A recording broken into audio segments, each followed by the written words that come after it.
Hello' guys welcome back to my YouTube channel Pranjal Baruah. তো guys ৰাতিপুৱা শুই উঠিলোঁ, শুই উঠি পিনে দেখা পালোঁ যে ৰাতিপুৱাই বৰষুণ গুৱাহাটীত। তো চাওকচোন, এতিয়া বতাহও বলিছে অলপ ঠাণ্ডা ঠাণ্ডা, তো কিনকিনীয়া বৰষুণ হৈ আছে গুৱাহাটীত।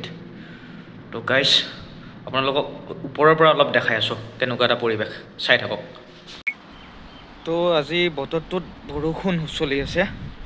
তো আজি ৰ'দ দিয়ে নে নিদিয়ে নাজানো। কালিতো ৱেডাৰটো ধুনীয়া আছিল, কিন্তু আজিতো বৰষুণ।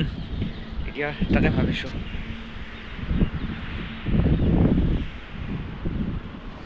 আৰু আপোনালোকক দেখাইছোঁ মন্দিৰ, লংকেশ্বৰ যিটো শিৱ মন্দিৰটো দেখাইছোঁ।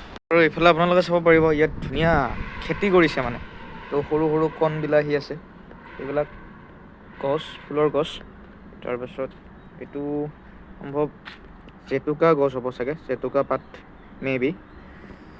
তো আৰু ধুনীয়া আৰু পৰিৱেশ এটা, গুৱাহাটীৰ মানুহে তাৰমানে ধুনীয়াকৈ খেতি কৰিছে। আৰু এইটো হ'ল চিনাকি, আমাৰ ঘৰতো আছে পাতেই গজা পাত।